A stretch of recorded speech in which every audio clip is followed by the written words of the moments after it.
हाय बच्चों, welcome back to CUET by 24/7। मैं हूँ आयुषी मैम और बहुत एक इम्पॉर्टेंट मुद्दे पे आप सभी लोगों के लिए मैं वीडियो लेकर आई हूँ, जो मुझे लगता है बहुत सारे बच्चे इसको फेस कर रहे हैं और उन सभी का ये प्रॉब्लम है कि मैम हम पढ़ाई स्टार्ट कर देते हैं लेकिन बीच में कुछ अटक जाता है, कोई प्रॉब्लम आ जाता है, मोमेंटम टूट जाता है, डिस्ट्रैक्शन आ जाता है, तो कहीं ना कहीं बैकलॉग्स हो जाते हैं। बैकलॉग्स हो जाते हैं तो जो करंट पढ़ रहे हैं वो तो पढ़ ही नहीं पा रहे हैं, पुराना चीज़ और पेंडिंग हो गया है, डिमोटिवेशन हो जाता है और कहीं ना कहीं जो करना चाहते हैं वो हो ही नहीं पाता है, राइट। चाहे बच्चा कितना ही शार्प हो, चाहे बच्चा कितना ही स्ट्रगल फेस में हो, लेकिन बैकलॉग्स का प्रॉब्लम एक कंसिस्टेंट प्रॉब्लम है जो आपके टारगेट्स तक पहुंचने के लिए आपको रोक रहा होता है और ये पूरी जर्नी में एक सबसे बड़ा प्रॉब्लम है जो आपको सॉल्व करना होता है। सो यस, इस वीडियो में मैं वो सारी चीजें आप लोगों के लिए कवर कर रही होंगी, तो आप सभी लोग यहाँ पे इस वीडियो को जरूर लाइक और शेयर कर दीजिएगा ताकि ये प्रॉब्लम्स आप लोग कॉन्कर कर पाओ और अपने सिलेक्शन तक बहुत इजीली बच्चों पहुंच पाओ। तो सबसे पहले बच्चों अगर मैं बात करूं बैकलॉग्स क्यों आते हैं, और बैकलॉग्स आने से पहले इंपॉर्टेंट है ये समझ लो कि यार अभी हमारे पास क्या क्या चीजें हाथ में हैं। रफली हम बोले 6-7 महीने हाथ में है, सिलेबस बोले बहुत बड़ा है। सो अगर मैं सिलेबस की बात करूं तो रफली अगर मैं बोलूं कि भाई 3 डोमेन सब्जेक्ट हर स्ट्रीम वाले बच्चे के पास है, चाहे साइंस वाला है, आर्ट्स वाला है, कॉमर्स वाला है, हर सब्जेक्ट में लगभग 12 से 15 चैप्टर्स हैं जो CUET का सिलेबस है। अगर मैं केवल बोर्ड्स वाली बात करूं तो अगेन 10-12 चैप्टर है, तो बोर्ड्स में रफली 30 से 35 चैप्टर है।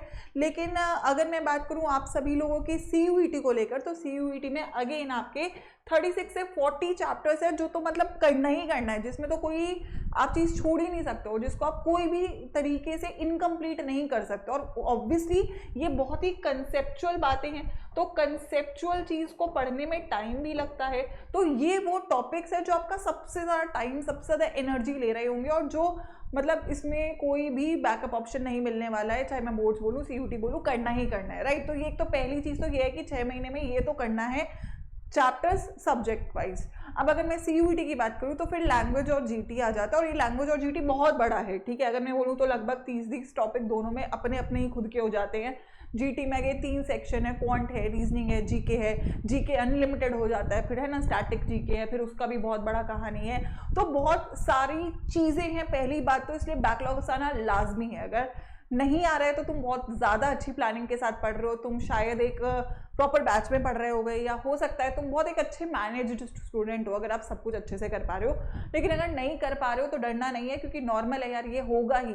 तो आपको सबसे पहले तो ना आइडेंटिफाई करना है कि टाइमलाइन क्या है और फिर एक सही प्लान आइडेंटिफाई करना है। सबसे पहली बात, you need to find out कि अगर आप ड्रॉप ले रहे हो, 2 कैटेगरी है, या तो आप बोर्ड के स्टूडेंट्स हैं और CUET के स्टूडेंट्स हैं, या फिर आप केवल CUET के लिए ड्रॉप ले रहे हो। तो अगर आप CUET के लिए ड्रॉप ले रहे हो तो आपके लिए डोमेन, लैंग्वेज और GT तीनों इंपॉर्टेंट है। GT प्रोवाइडेड अगर आप कौन से कोर्स को टारगेट कर रहे हो, अगर आप फॉर एग्जांपल वोकेशनल कोर्सेज में जा रहे हो, बीटेक में जा रहे हो, या किसी और DU के बाहर यूनिवर्सिटी में जा रहे हो, तो GT इंपॉर्टेंट है। अदरवाइज डोमेन्स और लैंग्वेज तो फॉर श्योर पढ़ना है। अगर मैं बोर्ड्स और CUET की बात करूँ तो मेरा डोमेन्स अभी का टारगेट है, लैंग्वेज और GT मुझे अभी थोड़ा सा टाइम देना स्टार्ट कर देना है, बट डोमेन्स पे मुझे ऑब्वियसली 90% फोकस इस पे रखना है। 10% मैं साथ में इसको पैरेलली लेके चलूंगा। जैसे ही मेरे बोर्ड्स कंप्लीट होंगे तो मैं लैंग्वेज और GT पे 100% शिफ्ट हो जाऊंगा।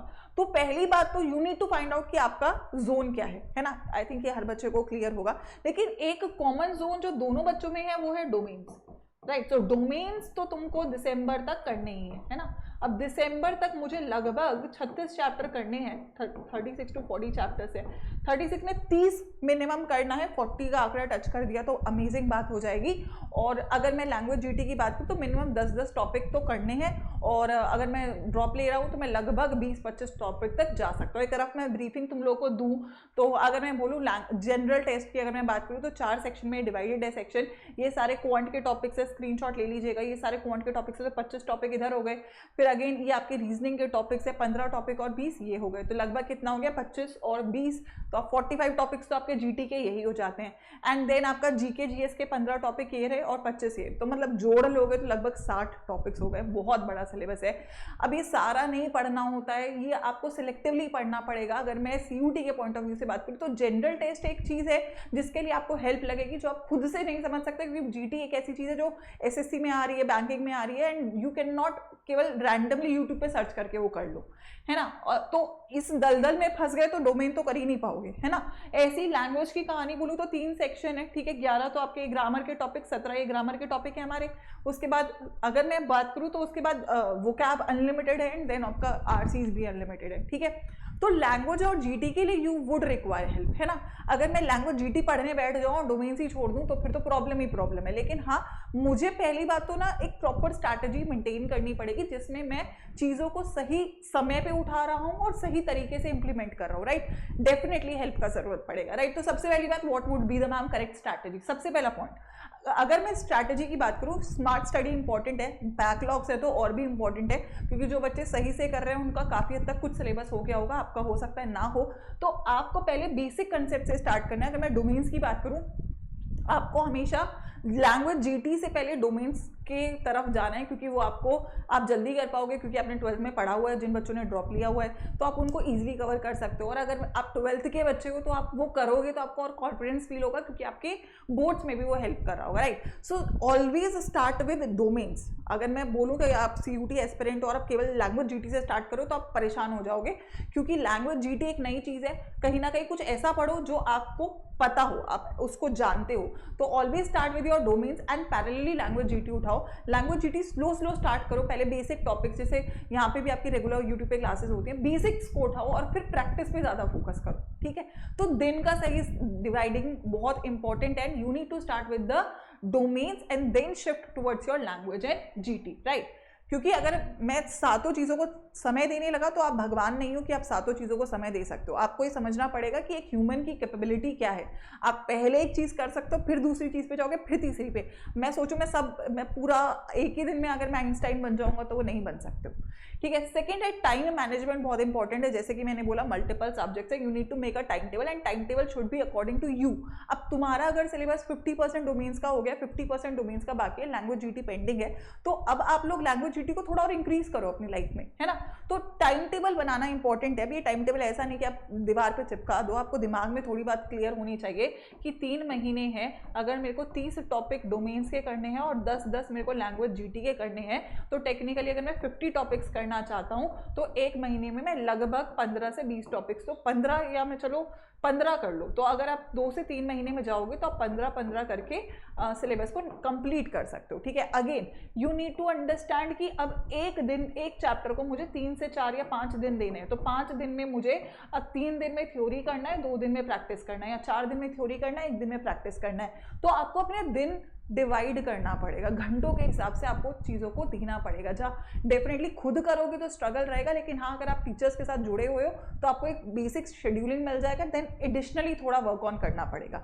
सो टाइम टेबल बनाना इंपॉर्टेंट है according to your time, and then obviously practice पे फोकस हमें करना है। लेकिन प्रैक्टिस से पहले यहाँ पे एक चीज़ मुझे डालना था, थर्ड पॉइंटर में आप यहाँ पे एडिशन करोगे कि बैकलॉग डे देना है।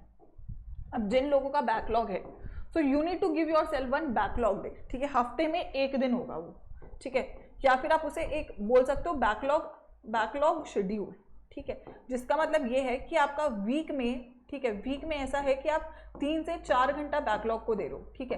क्योंकि अगर आप लोग बैकलॉग पे ही फोकस करोगे और करंट चीज़ को नहीं पढ़ोगे तो प्रॉब्लम ये होगा कि ना तो करंट कंप्लीट हो रहा है, वो बैकलॉग में ऐड हो रहा है, और बैकलॉग में कभी भी ना आप स्पीड मेंटेन नहीं कर पाते हो। बैकलॉग की जो स्पीड होगी वो हमेशा जनरली आपकी स्लोअर होगी रेगुलर पढ़ाई से, और जिसकी वजह से क्या होगा कि बैकलॉग का होता है ना, कंपाउंड इंटरेस्ट बढ़ता जाता है, प्रिंसिपल अमाउंट रह जाता है। तो तुम जो अभी एक चैप्टर का बैकलॉग था, हो सकता है उसके बाद 2 चैप्टर का बैकलॉग हो जाए, क्योंकि करंट भी नहीं पढ़ रहे हो और पुराना तो फिर तो कर ही नहीं रहे हो, राइट। सो आपको ये नहीं करना बैकलॉग के चक्कर में करंट पढ़ाई रोक दो। तो जो मैं अगला पॉइंट बोल रही हूँ वो ये है कि अपार्ट फ्रॉम रेगुलर लेक्चर, ठीक है, रेगुलर लेक्चर आप जो कर रहे हो वो रोज करना ही करना है, ठीक है। If you are in a batch, हमारे रोज के 3 लेक्चर है, करने ही करने हैं। अब बैकलॉग है, तुम्हारी गलती है ना यार, कहीं ना कहीं किसी ना किसी वजह से बैकलॉग आया है, सो इट्स योर फॉल्ट। तो उसका कंपनसेशन तुम्हारा अपने आप को क्या बोलते हैं कि आराम देके नहीं करना है, उसका कंपनसेशन अपने आप को और मेहनत करवा के करना है। राइट। रेगुलर पढ़ाई के साथ ही बैकलॉग को लेके चलना है, राइट। तो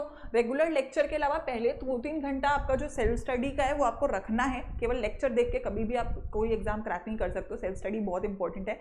इसीलिए मैं बोलती हूँ कि आपको एक ऐसा बैच रूटीन भी फॉलो करना चाहिए जहाँ पे केवल क्लास ही नहीं हो रही है, सुबह से रात तक तुम बस क्लासेस में ही लगे हुए हो। You need to make sure कि आपको आधा मतलब दिन के 2-3 घंटे मिल रहे हैं जिसमें आप अपनी सेल्फ स्टडी भी कर रहे हो, राइट। अब बैकलॉग का अलॉटमेंट अलग होगा। फॉर एग्जांपल अगर मैं बोलूँ हफ्ते के आपके 14 आवर्स मिनिमम सेल्फ स्टडी के हैं तो 14 में से आप 4 आवर्स बैकलॉग को दो और 10 आवर्स आपके करंट टॉपिक को दो। तो अपार्ट फ्रॉम द जो आपके 6 आवर्स का रेगुलर रूटीन है, ये तो हर मतलब 6 × 7 रफली 42 आवर्स का तो आपका लेक्चर है और 14 आवर्स का आपका फॉर एग्जांपल मैंने बोला सेल्फ स्टडी का टाइम है। हफ्ते की मैं बात करूँ तो 4 घंटा इसमें आप बैकलॉग को दो और 10 घंटा आपका रेगुलर है। एक चैप्टर का अगर बैकलॉग है ठीक है, एक हफ्ते में नहीं होगा, 4 हफ्ते में होगा, कोई प्रॉब्लम नहीं है, लेकिन करंट चीज़ तो नहीं बढ़ेगी ना कम से कम। तो कभी भी करंट क्लासेस को कॉम्प्रोमाइज़ करके बैकलॉग पे टाइम मत देना, इससे हमेशा आप लोग पीछे ही जाओगे। आपको करंट के साथ थोड़ा आधा घंटे का एक्स्ट्रा इंक्रीज करके अगर आप अपने मतलब 4 हफ्ते में भी एक चैप्टर कंप्लीट करो तो भी कोई प्रॉब्लम नहीं है, क्योंकि आपका मोमेंटम नहीं ब्रेक होगा, ठीक है। तो पहली बात तो ये है। इसके बाद ऑब्वियसली हमारा जो स्ट्रैटेजी है वो यही है कि हम स्मार्ट स्टडी कर रहे हैं, टाइम मैनेज कर रहे हैं, सेल्फ स्टडी कर रहे हैं, लास्टली ऑब्वियसली रिवीजन इंपॉर्टेंट है। तो we have to make sure हम सिलेबस टाइम पे कंप्लीट करें, क्योंकि अगर ये नहीं होगा कॉन्फिडेंस नहीं आएगा, कॉन्फिडेंस नहीं आएगा रिवीजन नहीं होगा, रिवीजन नहीं होगा नंबर नहीं आएंगे। So you need to complete the syllabus on time. जैसे हम बोलते हैं दिसंबर या जनवरी में हमें सिलेबस करना है ताकि हमारे जो भी एग्जाम्स है आगे के हम उसको उसके अकॉर्डिंग अपने रिवीजन को प्लान कर सकें, ठीक है। रिवीजन के लिए वन शॉट लेक्चर्स का इस्तेमाल करेंगे। अब आप अभी वो समय नहीं है वन शॉट देखने का, ठीक है। वन शॉट्स का समय होता है पेपर से पहले का। अभी आपके पास टाइम है, अभी आप बेसिक्स पे काम करो, कंसेप्ट्स पे काम करो। चाहे हाफ ईयरली अच्छे नहीं हुए तो you need to make sure अगले 3 महीने में आप अच्छे से पढ़ सकते हो। 12th CUT में ड्रॉप ले रहे हो, बिल्कुल भी ऐसा ऊपर से पढ़ाई करके मत जाना। अगर ड्रॉप ले रहे हो तो गलती से भी केवल और केवल काम चलाओ पढ़ाई मत करना। अगर ड्रॉप लिया है ना तो साल की अहमियत समझो, आपको बेसिक पढ़ना है। आप तो बिल्कुल भी रिस्क नहीं ले सकते हो कि आप एकदम हवा में पढ़ाई कर रहे हो, ठीक है, वन शॉट से पढ़ रहे हो, नहीं। एक चीज़ पढ़ के जाना है। अगर ड्रॉप लिया है तो बेटा बैच से मैं बोल रही हूँ, आप बाद में रिग्रेट करोगे, टाइम वेस्ट मत करो। अगर ड्रॉप लिया है तो do enrol in the batch. अगर ड्रॉप नहीं लिया फिर तो मैं बोलूँगी प्राइवेट में एडमिशन ले लेना, क्योंकि साल बहुत इंपॉर्टेंट होता है यार। ड्रॉप लेना बहुत बड़ा डिसीजन है, तो इसको हवा में मत लेना। एंड येस फॉर ऑल दो स्टूडेंट्स जो क्लास 12 के साथ CUT की तैयारी कर रहे हैं, इसी साल सिलेक्शन लेना है, 3-4 महीने में सिलेबस पूरा करना है, बोर्ड अच्छा करना और फिर CUT अच्छा करना है, ठीक है। सो 1 पेज के नोट साथ में बनते रहेंगे। तो रिवीजन के लिए 3 चीज़ें हैं जो हमारे लिए इंपॉर्टेंट है। और लास्टली मिस्टेक एनालिसिस बहुत इंपॉर्टेंट है। तो पहले अपन ने कंसेप्ट की बिल्डिंग करी, ठीक है, साथ में हमने शॉर्ट नोट्स बनाए। देन प्रैक्टिस बहुत इंपॉर्टेंट है, तो हर चैप्टर का जितना प्रैक्टिस करोगे उतना ज़्यादा याद हो रहा होगा। एंड सेपरेट नोटबुक्स एक बनानी है, that is your doubt mistake notebook, जिसमें आप जो भी क्वेश्चन गलत कर रहे हो उसको अलग से लिख रहे हो चैप्टर वाइज, ताकि जब पेपर से पहले आपको ये नोटबुक ज़रूर रिवाइज करनी है। जब भी आप टेस्ट सीरीज में कोई भी टेस्ट करो ये नोटबुक ज़रूर रिवाइज करनी है, क्योंकि यहाँ से आप जो गलतियाँ अपनी पैटर्न है उसको आप आइडेंटिफाई करोगे और पेपर तक इंप्रूव करोगे। सो these 6 pointers are very important, specifically talking about your backlog. One thing is very important कि उसकी वजह से करंट स्टडी को सफ़र मत करवाओ, ठीक है। करंट स्टडी करनी ही करनी है, करंट एक शेड्यूल फॉलो करना ही करना है। शेड्यूल फॉलो खुद से नहीं हो पा रहा है तो हेल्प लो टीचर्स की, हेल्प लो बैच की। लेकिन इस चक्कर में कि यार मैं बैच नहीं लूँगा, मैं किसी से पढ़ूंगा नहीं, मैं खुद ही करूँगा, खुद तुम क्या मतलब मैं बोलूँ आप रोबोट नहीं हो, ठीक है, कि आप सब कुछ खुद से कर सकते हो शायद, बट इतने कम टाइम में नहीं कर सकते हो, इतना बेटर रिजल्ट नहीं ला सकते हो। आपको अगर हेल्प लग रही है तो आप लोग लो, लेकिन अपने रिजल्ट के साथ कॉम्प्रोमाइज मत करो, ठीक है। सो दैट इज समथिंग जो आप फॉलो करोगे तो आप लोग को डेफिनेटली इंप्रूवमेंट लगेगी। बैकलॉग्स पहली बात तो आने ही नहीं देना है, वो तब नहीं आएगा जब रोज का काम रोज करोगे। आ गया है तो सेल्फ स्टडी को कॉम्प्रोमाइज नहीं करोगे, उसी में आधा घंटा इंक्रीज करके 2 से 4 घंटा आप लगभग एक हफ्ते में दोगे, तो 1 हफ्ते या 2 हफ्ते में आपका एक चैप्टर भी कंप्लीट होता है तो भी कोई प्रॉब्लम नहीं है, अभी टाइम है आपके पास। लेकिन कभी भी सेल्फ स्टडी को कॉम्प्रोमाइज नहीं करना है। ठीक है, तो ये सब बातों को आप फॉलो करिएगा। रेस्ट भी मैं जैसे कि हमेशा बोलती हूँ कि हेल्प लेना बहुत इंपॉर्टेंट है, अभी टाइम है। अगर अभी आप 6 महीना लग के पढ़ लेते हो तो बहुत ईजिली बोर्ड्स भी अच्छे होंगे, CUT भी अच्छा होगा। तो मैं हमेशा बोलूँगी यहाँ पे आप लोगों को जो बैचेस हैं उसमें बेसिक्स डेवलप करवाए जाते हैं, शेड्यूल बनाया जाता है, आप टाइम वेस्ट नहीं करते हो, आप मैनेजमेंट में नहीं घुसते हो, आप रिसोर्सेज नहीं ढूंढते हो, आपको बस आके क्लास लेना है, बस उतना काम कर लो। रोज़ की क्लास रोज़ करो, रोज़ का होमवर्क रोज़ करो, तो बैकलॉग नहीं आएगा, टाइम पे पेपर होगा, टाइम पे सिलेबस खत्म होगा, बोर्ड्स अच्छे होंगे और CUT भी अच्छा होगा। तो आप लोग अपनी स्ट्रीम के बैचेस को बिल्कुल बच्चों ज्वाइन कर लो, जितना जल्दी है उतना इंपॉर्टेंट रहेगा आप सभी लोगों के लिए, उतने अच्छे मार्क्स आपके आ रहे होंगे। सो आप अपने बैचेस को भी ज्वाइन कर सकते हो क्योंकि डिस्काउंट्स ऑन है सभी बैचेस के ऊपर। एंड साथ में अगर अफोर्ड कर सकते हो तो महापैक्स को अफोर्ड कर सकते हो अपनी स्ट्रीम के। साइंस आर्ट्स कॉमर्स तीनों के लिए अवेलेबल है, हिंदी मीडियम का अवेलेबल है, ठीक है, या बोलूँ मैं लैंग्वेज GT का अवेलेबल, हर किसी का बैच अवेलेबल है, ठीक है। ऑल्सो जब भी आप किसी भी बैच में ज्वाइन कर रहे हो, यूज़ द कोड WIFI13, इसका स्क्रीनशॉट लेना, इस पर आपको हमेशा मैक्सिमम डिस्काउंट मिलेगा, ठीक है। तो आंख बंद करके पढ़ाई करना बेटा स्टार्ट कर दो, क्योंकि ना पढ़ाई करना तो ऑप्शन ही नहीं है, ठीक है। Let me just tell you कौन से बैचेस को आप एनरोल कर सकते हो करंटली, ठीक है। वैसे अभी एक नया बैच आपका आने वाला है, उड़ान 2.0। आप अड्डा 247 की वेबसाइट पे जाओगे, ऑल कोर्सेज में जाना, UG PG में, ठीक है। CUT हिंदी मीडियम देखो अलग से, अगर कोई हिंदी मीडियम का बच्चा है तो CUT UG हिंदी मीडियम में, हिंदी का महापैक BS साइंस आर्ट्स कॉमर्स सब हिंदी मीडियम में है, तो आप यहाँ पर भी देख सकते हो, सेम कोड के साथ इसमें इनरोल कर सकते हो। अदरवाइज जो हमारे नॉर्मल बैचेस हैं दैट इज CUT का महापैक, science arts commerce, language GT का अलग बैच है। तो जैसे कि अगर मैं बोलूँ साइंस आर्ट्स कॉमर्स में कोई भी आप ओपन कर सकते हो, ठीक है। समर्थ 5.0 आपका करंट बैच चल रहा है, ठीक है, इसको आप ओपन कर लेंगे, ठीक है। यहाँ पे बाय नाउ पे जाएंगे, ठीक है, और जैसे ही आप इसके बाय नाउ पे जाएंगे you will just put the same code WIFI13, ठीक है। तो ये सिंगल बैच का एक्सेस आपको एक मिल जाएगा, ठीक है। सिंगल बैच का मतलब ये है कि एक बार पूरा सिलेबस होगा, पूरा टेस्ट सीरीज, पूरा कंटेंट एक बार मिल जाएगा। तो दिस इज 5700 का है, ठीक है। लेकिन मैं सजेस्ट आपको यही करूँगी कि पॉसिबल हो बच्चों तो आप यहाँ पे बैक करके, ठीक है, CUT UG सेक्शन में CUT में महापैक में जाइएगा, क्योंकि इससे थोड़ा सा ना अच्छा और होता है, क्योंकि इसमें मल्टीपल बैचेस मिल जाते हैं। किसी बैच में बाय चांस बैकलॉग आ गया तो दूसरे बैच में लाइव पढ़ सकते हो, तो बैकलॉग यहाँ से और इजी हो जाएगा सॉल्व करना, ठीक है। तो साइंस का महापैक अगर मैं बोलूँ तो आप नॉर्मल ये बुक्स के साथ है, ठीक है, इसमें हार्ड कॉपी भी है, इसमें आपकी ई बुक्स कंप्लीट रहेंगी। तो ये वाला जो महापैक है इसको आप चेक कर लीजिएगा, ये हर स्ट्रीम का है साइंस आर्ट्स कॉमर्स का, ठीक है। So put the code WIFI13 same and this is और 7191, लगभग आई थिंक सो 1000-1200 का डिफरेंस है, but this is something which is really going to work on for all of you, ठीक है। तो you need to make sure कि जो भी है यहाँ पे बच्चा वो स्टार्ट करे, ठीक है। एक सेकेंड, इसको मैं अगर मैं बात करूँ तो you just have to start for your corresponding stream, जो भी आपकी स्ट्रीम है, साइंस आर्ट्स कॉमर्स तीनों के महापैक्स अवेलेबल हैं। महापैक्स बेस्ट वर्जन है, क्योंकि तुम्हें भी नहीं पता, तुम बैकलॉग ले आते हो, तुम क्लास छोड़ देते हो, तो इससे बैकलॉग कभी भी नहीं आएगा, क्योंकि इसमें मल्टीपल बैचेस मिल जाते हैं आपको। एंड हिंदी मीडियम का भी है और इंग्लिश GT का भी है, तो सभी के लिए आप महापैक्स मैं सजेस्ट करूँगी, बेस्ट रहेगा। Use the same code WIFI13 and जितना जल्दी स्टार्ट कर सकते हो उतना बेटर है, क्योंकि जितना डिले कर रहे हो आपसे बच्चे आगे निकल रहे हैं, ठीक है। तो आई होप आपके लिए ये हेल्पफुल रहा, और मुझे कमेंट सेक्शन में बताइएगा कि ma'am we will not let backlog affect our results, right. So all the best and start working from today.